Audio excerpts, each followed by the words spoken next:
السلام علیکم۔ کتاب سوچئے اور دولت کمائیے یعنی think and grow rich by Napoleon Hill. چوتھا باب، ذاتی تحریک، تحت الشعور کو متاثر کرنے کا ذریعہ حصول دولت کی جانب تیسرا قدم۔ ذاتی تحریک کی اصطلاح ہر اس تحریک پر صادق آتی ہے جو ہمارے حواس خمسہ میں سے کسی ایک یا سب کے ذریعے ہمارے ذہن تک پہنچتی ہے۔ دوسرے الفاظ میں ذاتی تحریک ذاتی تربیت کا دوسرا نام ہے۔ یہ دماغ کے اس حصے کو جہاں خیالات پیدا ہوتے ہیں اور اس حصے کو یہاں تحت الشعور پر عمل کرنے لگتا ہے ملانے کا ذریعہ ہے۔ ایسے خیالات کے ذریعے جنہیں انسان اپنے ذہن میں محفوظ کرتا جاتا ہے، خواہ وہ اچھے خیالات ہوں یا برے، مفید ہوں یا نقصان رساں، اصول تحریک ذاتی خود ہی انہیں تحت الشعور تک پہنچاتا اور اسے ان خیالات سے متاثر کرتا ہے، سوائے ان خیالات کے جو تحت الشعور فضائی ایتھر یا اثیر سے اپنے اندر جذب کر لیتا ہے۔ کوئی خیال شعور سے تحت الشعور میں خواہ وہ فائدہ مند ہو یا ضر رساں خیال اصول ذاتی تحریک کے بغیر نہیں پہنچ سکتا۔ دوسرے الفاظ میں جو اس کے ذریعے آنے والے خیال ہمارے ذہنوں میں پیدا ہوتے ہیں اور یہ سب خیالات ذہن میں رک جاتے ہیں اور ایسے خیالات ہی تحت الشعور تک جا سکتے ہیں جنہیں ہمارا ذہن گزرنے کی اجازت دے۔ اس طرح شعور تحت الشعور پر ایک نگراں یا نگراں کا سا کام کرتا ہے، اور یہ سب قدرت نے انسانی دماغ کی ساقت میں یہ خوبی رکھی ہے کہ وہ تحت الشعور تک پہنچنے والی ساری باتوں، خیالات اور ترجیحات پر قابو رکھتا ہے اور اس میں نظم و ضبط پیدا کر سکتا ہے، لیکن اس کے یہ معنی نہیں کہ وہ ہمیشہ اس قدرت کاملہ کو استعمال بھی کرتا ہے۔ اکثر صورتوں میں انسان اس پر کوئی رکاوٹ یا پابند نہیں باندھتا، جس کا نتیجہ یہ ہوتا ہے کہ زیادہ تعداد میں برے خیالات تحت الشعور میں جانے لگتے ہیں اور اکثر لوگ غریب و افلاس اور تنگ دستی میں زندگی گزارتے ہیں۔ تحت الشعور کے متعلق اب تک جو کچھ کہا گیا ہے اسے اچھی طرح ذہن نشین رکھنے کی ضرورت ہے، اور یہاں مقرر اس کا اعادہ کیا جا رہا ہے کہ اگر اس میں صحیح قسم کے تخم نہ بوئے گئے تو اس میں خود دار جاڑیاں اگائیں گی۔ تحریک ذاتی ہی وہ ذریعہ ہے جس سے کوئی فرد اپنے تحت الشعور کو تخلیقی اور اعلیٰ خیالات سے مانوس کر سکتا تھا، یا لاپرواہی سے اس کے شاداب و چمن میں تخریبی خیالات اور غیر تخلیقی تصورات کو گزرنے کی اجازت دے کر اس باغ کی بہار کو ہمیشہ ہمیشہ کے لیے ختم کر سکتا ہے۔ عزم مصمم کے باب میں جو ہدایات دی گئی تھی، اس میں پہلی ہدایت میں یہ بتایا گیا تھا کہ آپ اپنے عزم اور حصول دولت کے بارے میں ایک نوٹ تحریر کر لیں اور انہیں کم از کم 2 بار بلند آواز میں پڑھیں۔ اس کا مقصد یہ تھا کہ آپ کے ذہن کو اس کیفیت کا عادی بنایا جائے کہ آپ اس دولت کے مالک ہیں جس کے حصول کا آپ نے عزم مصمم کر رکھا ہے، تاکہ آپ کو یقین کامل حاصل ہو جائے۔ کسی ایک خیال کے بار بار دہرانے سے ذہن میں اس خیال کے نقش اتنے گہرے مرکزم ہو جاتے ہیں کہ حقیقت اور تصور میں کوئی فرق نہیں رہتا۔ اس کا نتیجہ یہ ہوتا ہے کہ حصول دولت میں ہماری کوششیں اس کیفیت ذہن سے متاثر ہوتی ہیں جو کامیابی کے لیے مددگار ثابت ہوگی۔ یہاں آپ پچھلے 2 باب میں دی ہوئی دوسری ہدایت کا دوبارہ مطالعہ کریں، اور جب آپ تنظیم کے بارے میں آئندہ باب کا مطالعہ کریں، رہنما دماغ کے بارے میں دی ہوئی ہدایت کو اس کے ساتھ پھر پڑھیں اور پھر ان کا مقابلہ تحریک ذاتی کے باب میں دی ہوئی معلومات سے کریں، تو آپ کو معلوم ہوگا کہ ان ہدایت کا پس منظر ہی تحریک کا اصول ہے۔ جب آپ اپنی تحریر با آواز بلند پڑھیں تو یاد رکھیں کہ صرف الفاظ کا دہرانا لا حاصل ہے۔ جس وقت اپنے مستقل ارادے یا عزم مصمم کو دہرائیں تو اس کے ساتھ آپ کو چاہیے کہ اس میں اپنے احساس اور جذبات کی آمیزش کریں، اس میں کسی قسم کی کوتاہی نہ کریں۔ اگر آپ صرف یہ کہتے رہیں میں روز بروز بہتر سے بہتر ہوتا جا رہا ہوں، تو صرف اس جملے کا دہرانا آپ کو بہتر نہیں بنائے گا، بلکہ آپ کو یہ محسوس کرنا چاہیے کہ آپ بہتر ہونے جا رہے ہیں، کیونکہ تحت الشعور جسے متاثر کرنے کے لیے یہ طریقے واضح کیے گئے ہیں صرف ایسے ہی خیالات سے متاثر ہوتا ہے جو محسوس کر کے ظاہر کیے جاتے ہیں۔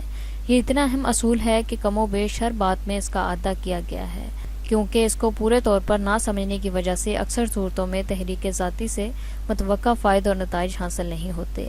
جذبات سے عاری سادہ الفاظ بے جان ہوتے ہیں، ایسے الفاظ تحت الشعور پر کوئی اثر نہیں ڈال سکتے۔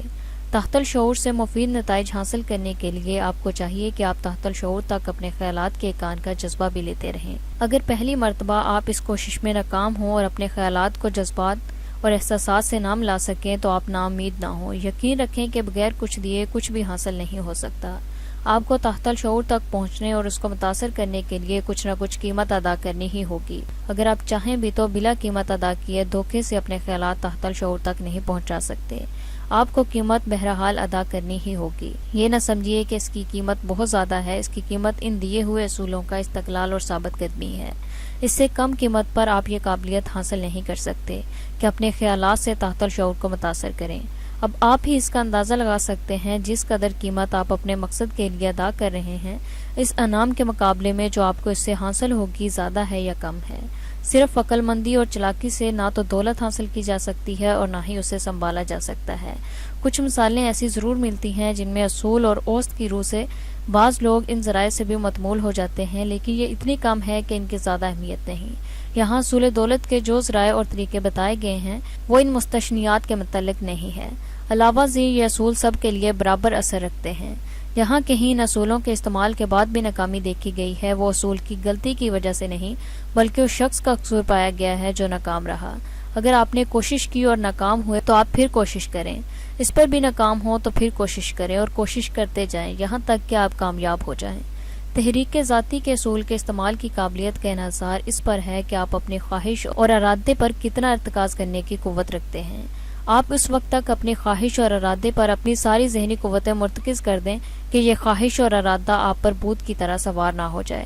جب آپ دوسرے باب میں دی ہوئی 6 ہدایت پر عمل کرنے لگیں تو آپ کو خیالات کو ایک نقطے پر مرتکز کرنے کے اصولوں کو بھی پیش نظر رکھنا چاہیے۔ انہماک اور ارتکاز کے مؤثر استعمال کے لیے بعض اور باتیں بھی قابل غور ہیں۔ جب آپ دوسرے باب میں دی ہوئی 6 ہدایتوں میں سے پہلی پر عمل کرنا شروع کریں جس میں یہ کہا گیا ہے کہ آپ اس رقم کا تعین کریں جو آپ ایک خاص مدت کے ختم ہونے پر حاصل کرنا چاہتے ہیں، تو آپ کو چاہیے کہ اس رقم کا پورا تصور کریں۔ آپ آنکھیں بند کریں اور اس قدر رقم کے ڈھیر کو اپنے سامنے پڑا ہوا محسوس کریں۔ اس کے لیے آپ کو اپنے ذہن کی ساری قوتیں اس رقم پر مرتکز کرنا پڑیں گی۔ کم از کم روزانہ ایک بار ایسا کیا کیجیے۔ جب آپ یہ مشق کرتے ہیں تو ارکان کے بارے میں دی ہوئی ہدایت دہرائیں اور اپنے آپ کو اس دولت کا مالک تصور کریں۔ آپ یقین کریں کہ آپ حقیقت میں اس قدر رقم کے مالک ہیں۔ یہاں یہ بتلانا بے محل نہ ہوگا کہ تحت الشعور ہر اس حکم کو قبول کرتا ہے جو پورے ایقان اور اعتماد کے ساتھ اسے دیا جاتا ہے اور اس پر عمل بھی کرتا ہے، لیکن یہ ضروری ہے کہ یہ احکام تحت الشعور کے قبول کرنے، اس پر عمل کرنے تک مسلسل دہرائے جاتے رہیں۔ اس کے ساتھ ہی ساتھ آپ اپنے تحت الشعور کو یہ کہیں آپ کو وہ اس رقم کے حصول کے بارے میں بھی عملی تجاویز پیش کرے جس کے حصول کا آپ نے تہیہ کیا ہے اور جو حاصل کرنے کے لیے آپ منتظر ہیں۔ تحت الشعور سے آپ کا یہ مطالبہ غلط نہیں۔ یہاں آپ نے تحت الشعور کو اس کا یقین دلایا ہے کہ آپ اس رقم کے مالک ہیں۔ ایسا کرنے میں حق بجانب ہے کیونکہ یہ رقم ایک دن میں نہیں بلکہ آپ کے مقررہ مدت میں آپ کی ہونی ہے۔ اوپر کے پیراگراف سے ظاہر ہے کہ وہ خیال آپ اپنے تخیل کے حوالے کر دیں اور دیکھیں کہ آپ کا تخیل حصول دولت کے عزم کو روبہ عمل لانے کے لیے کیا تجویز پیش کرتا ہے۔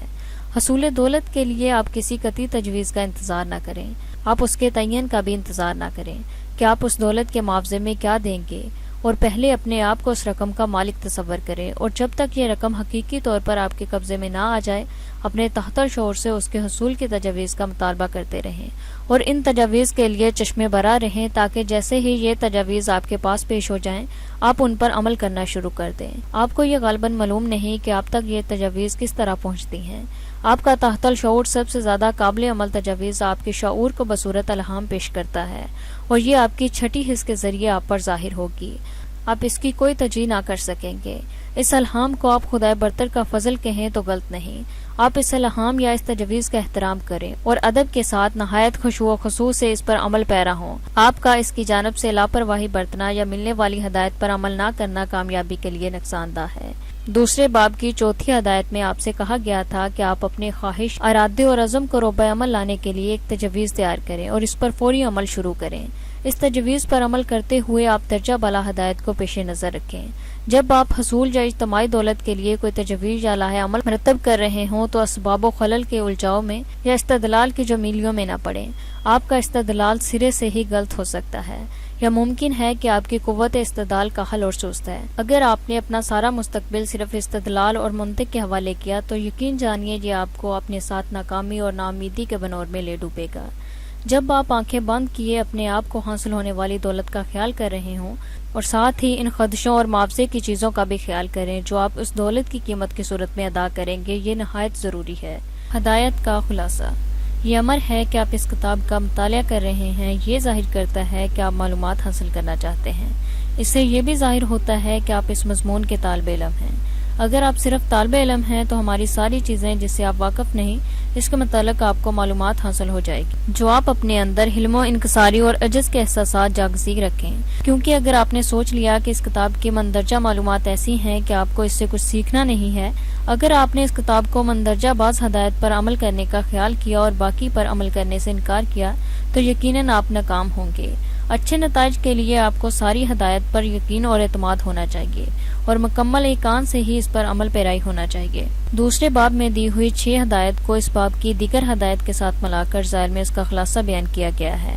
پہلا، کسی خاموش جگہ۔ بہتر یہ ہے کہ بستر پر رات کو سونے سے قبل یہاں آپ کو نہ تو ستایا جائے گا نہ آپ کے خیالات کو پریشان کیا جائے گا۔ آنکھیں بند کر کر آپ اتنی بلند آواز میں اپنی آواز سنیں، اس مقدار رقم کو دہرائیں جو آپ حاصل یا جمع کرنا چاہتے ہیں، ساتھ اس مدت کا ذکر کریں جس میں آپ یہ رقم حاصل یا جمع کرنا چاہتے ہیں، اور اس معاوضے کی خدمات اور اشیاء کو دہرائیں اور اس رقم کے بدلے آپ دیں گے۔ جب آپ اس ہدایت پر عمل کر رہے ہوں تو اپنے آپ کو ایسا محسوس کریں گویا وہ رقم آپ کے قبضے میں آ چکی ہے۔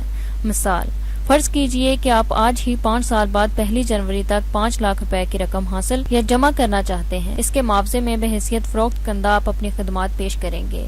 آپ کی تحریر اس سلسلے میں کچھ اس قسم کی ہوگی: 1 جنوری 1920 تک میرے قبضے میں 5 لاکھ کی رقم باوقات مختلف آ جائے گی۔ اس رقم کے معاوضے میں اپنی بہترین خدمات بحیثیت ایک اچھے یہاں اس سال یا چیزوں کی تفصیل درج کی جائے جنہیں آپ فروخت کرنا چاہتے ہوں کہ انجام دوں گا۔ مجھے یقین ہے کہ میں اس رقم کو حاصل کر کے رہوں گا۔ میرا عقیدہ اور ارادہ اتنا پختہ ہے کہ میں اس وقت تک اس رقم کو اپنے قبضے میں محسوس کر رہا ہوں اور اسے اپنی آنکھوں سے دیکھ رہا ہوں۔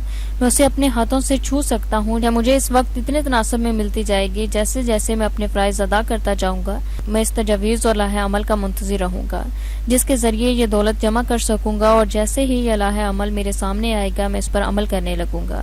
دوسرا، اس پروگرام کو آپ صبح اور شام دہرائیں، اس وقت تک جب تک آپ اس دولت کو اپنے تصور میں نہ دیکھ لیں جسے آپ حاصل کرنا چاہتے ہیں۔